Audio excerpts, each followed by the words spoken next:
Hello and welcome to Mornings. I'm Dan Borscher. Taking a look at the weather in the capital cities. In Brisbane, partly cloudy with a top of 23, sunny and 18 in Sydney. In Canberra, morning frost and partly cloudy. Partly cloudy for Melbourne. In Hobart, a possible late shower and 13. In Adelaide, showers increasing. Perth, a morning shower or two. Darwin, mostly sunny, reaching 33 degrees. The stage has been set for the first of two televised debates ahead of the US presidential election in November. We're just under an hour away now from Joe Biden and Donald Trump stepping up to the podiums in what is the first ever debate between a sitting president and a former one. It may help undecided voters make up their minds in key swing states. In a moment, I'll be joined by the ABC's US politics analyst and host of Planet America, John Barron. But first, here's North America correspondent Jade McMillan with what we can expect.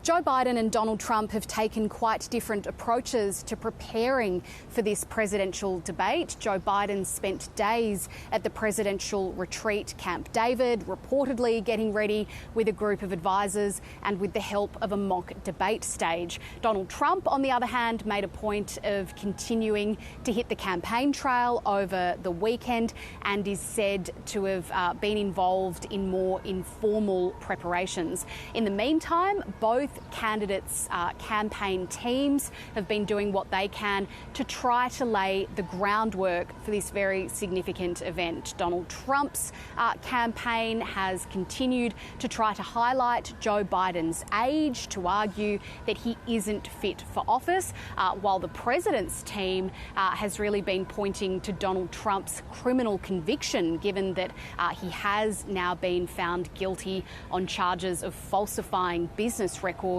in New York. We'll have to wait and see how each candidate actually tackles those issues when they're on the debate stage, but their spokespeople were certainly trying to get those messages across in the hours before the debate got underway. He doesn't need advisors to drill talking points into his brain. He knows what he wants to say, unlike Joe Biden, who we understand has been hiding away in the woods at Camp David for the past week. And tonight he's going to present a clear choice between himself, who's fighting for the American people every single day, and he's going to be debating against Donald Trump, who's now running his campaign as a convicted felon who's fighting for himself. This could end up being one of the biggest events of the 2024 election year. The debate is being held much earlier than usual. We've still got more than 4 months to go until Election Day. But the race is very close, and both Joe Biden and Donald Trump are considered to be broadly unpopular. So this is an opportunity for both of them to try to build momentum, to try to set the tone for the months ahead. On the flip side of that, given that this is such a high-profile moment, millions of people are expected to tune in. Many more, you would imagine, would come across at least some of the coverage through news outlets or on social media. Any obvious mistakes, any big slip-ups could really haunt these candidates until Election Day. It's hard to predict at this point how much of an impact overall this will end up having on how people vote in November. There were mixed views on that when I spoke to a range of voters earlier. I'm leaning one way, but I'd like to see what's going on, what everybody has to say. I think they're both not what our country needs. I think that the United States could come up with better candidates. I mean, there's a significant number of people whose minds are already made up and have been made up for probably since the last election. A couple of things to note in terms of how the debate will work. There won't be a live studio audience, but there will be a mute button. That means when one candidate is speaking, the other one won't be heard. That's aimed at trying to avoid a repeat of the rather unruly debate between Joe Biden and Donald Trump, their first matchup in 2020. We'll have to see how both candidates perform under those conditions. North America correspondent Jade McMillan there. Well, let's bring in the ABC's US politics analyst and host of Planet America, John Barron. Good to have you along. Thanks for joining me. Hi, Dan. Tell me, what are you expecting from today? Or is that the big question of expect the unexpected? Exactly. That is the tension, the fascination and to many people the despair of Donald Trump as a presidential candidate. It is through debates that Donald Trump first bullied, heckled, cajoled his way to the Republican nomination, the way that he belittled significant political figures in the Republican Party like Jeb Bush back in 2015 to become the Republican nominee. Then he stood there on that debate stage in 2016 and he stood up to Hillary Clinton and said the kinds of things to her like, "You'll be in jail if I'm president," that a lot of Republicans had been wanting someone to say to Hillary Clinton for 20 years. And, of course, Donald Trump 4 years ago against Joe Biden, he interrupted him more than 100 times in that first debate. He is going to go on the offensive, but, as Jade said, this time he will be muted when it's not his turn to talk. So, what Donald Trump turns up, he wants to dominate Joe Biden. He wants to belittle Joe Biden. He may even decide to pick a fight with the moderators instead of Joe Biden to simply say, this is all unfair. Be interesting to see in this debate, the moment at which Donald Trump turns his fire from Biden onto the moderators could be the moment that he feels as though he's not cutting through. Joe Biden, on the other hand, he's a guy who's been literally doing debates since the 1970s. He ran for, this is the fourth time he's been running for president, as the incumbent. So, you know, is Joe Biden going to meet fire with fire? Is Joe Biden going to try and stand there and look presidential? There are so many questions that'll be answered in the next hour, Dan. Yeah, which we'll be very much looking forward to watching and seeing that unfold. I think it's an interesting point that you made about whether Donald Trump turns his attention on the moderators, because we know that he has been very critical of CNN, and we were hearing from Greg Jennett earlier that Jake Tapper, who's one of the hosts, as well as Dana Bash, that Jake Tapper is described as fake Tapper by some of Donald Trump's supporters. So there's already a predisposed condition or position there. What do you make of the rules that have been put in place? Let's talk about the mechanics just for a moment, and the fact that this is not a debate, is it, John, that is driven by the Debates Commission? That's right. The Commission on Presidential Debates took over the administration of debates. It's a bipartisan commission, Democrats and Republicans, since the late 1980s. But this time, the two campaigns decided to move away from the Presidential Debate Commission because they wanted to hold this first debate early. It's never been in June before, Dan. They haven't even nominated these two guys, even though they have the delegates to be their party nominees. The earliest previous debates were in mid-September. So this is incredibly early. And this is another big unknown factor. Does this debate set the tone for the entire campaign, or does it have no impact at all because the undecided, low incidence, not particularly passionate voters who will ultimately decide the election in November, they're yet to tune in. And in June, they might just be, you know, watching reruns of Night Court instead of this debate.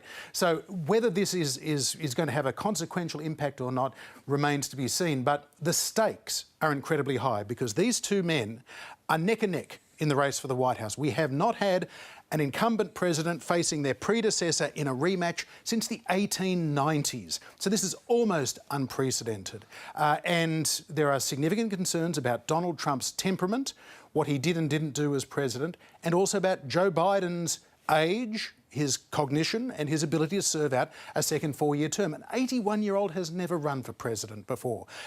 These two men are the two oldest presidents in American history. There's only 3 years difference between the two of them, but Donald Trump likes to come across as strong and domineering, Joe Biden as sober and presidential. So it's a clash of images and a clash of two men that know what it's like to be president, and they want to be president again. And then, of course, on top of that, you've got all of these new rules. You've touched on some of those, that there will be the mute button. There won't be an audience there. There'll be 2, I think, 3.5-minute breaks. Yeah. And during that time, none of their campaign staff are actually allowed to talk to them. What do you think has driven these particular rules? That first debate in 2020, Dan, was an almost unwatchable train wreck. It was unedifying. It was a pox on both their houses. Donald Trump performed worse, but Joe Biden was rattled by the constant interjections. And for the folks at home, it really didn't leave them any better off than they were 90 minutes earlier. Taking the audience away takes away one of Donald Trump's main sources of power. He feeds off audience. He craves love and recognition. His ability to be transgressive, to say, I'm not a politician, I say things that are outrageous, well, that's bolstered when you've got people in the audience going, ooh, and laughing and applauding. he's going to get nothing. This is going to be like a stand-up comedian walking out on an empty onto a stage with an empty audience. And when he feels as though, OK, he's getting nothing from Joe Biden, just a roll of the eyes, the moderators are keeping very straight faces, it may tone him down. It may, in fact, do Donald Trump a favour not to be playing to the peanut gallery of the audience. Similarly, though, there is no interruption. If they've got a 2-minute period of time to answer, we're going to really be able to focus in on how coherently these two men are able to answer a question, string a sentence together. Donald Trump's been saying Joe Biden is so cooked that he must be on drugs if he can even finish a sentence these days. He's so demented. Joe Biden has a pretty low bar, therefore, to step over to do very well in this debate, because if he comes across as reasonable, thoughtful, intelligent, in command of the facts, then Joe Biden could have a great night and it could change the tone of the campaign. If Donald Trump goes off the rails, that could be incredibly damaging. But if Donald Trump is able to flip that switch into a more presidential mode, which he did in the third debate of 2020 that nobody really remembers because it was kind of a snooze fest, if Donald Trump is actually able to think, OK, I just need to reassure the undecided voters, my fans love me when I'm a bit naughty, but independent voters really want to see a president up there. OK, I will be president, at least for 90 minutes. Yeah. And of course, what we've seen so far in this, if you can call it the extended campaign that's been running for some time, is very much a focus on the negative. Both sides really targeting the personality and some of the flaws, the age and those sorts of things. There was a lot that was taken out of that debate in 2020, those kind of key grabs where they were talking over each other that became really clear parts of that campaign.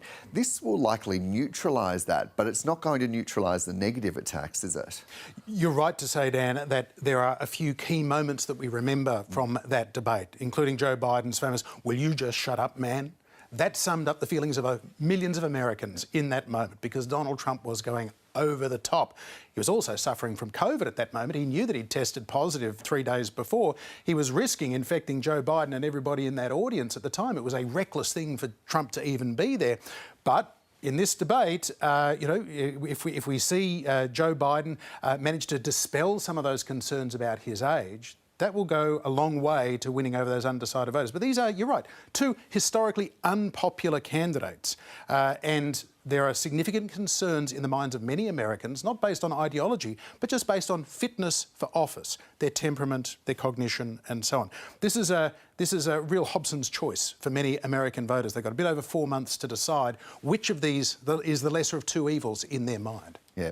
Look, there's so much more I want to ask you, but I've got time for one more question. RFK, who is he and what's his role or significance of not being on this stage? Robert F. Kennedy Jr., he was a Democrat. He is the son of the late Robert Kennedy, who was shot and killed running for the presidency himself in 1968. Robert Kennedy Jr. is the most, in polling terms, the most powerful third-party independent candidate since Ross Perot in the 1990s. He needed to get 15% in 4 national polls to qualify for this debate, as well as get ballot access in enough states to hypothetically win the presidency. He has polled up to 20% in some polls, but his average in the polls is more like 8 or 9%. So he fell short. He did not qualify for this debate. The big question, though, is if he continues to attract around 8, 9, 10% support, who is he taking those from? Is it from Biden, a fellow Democrat, former Democrat, or is it from Donald Trump?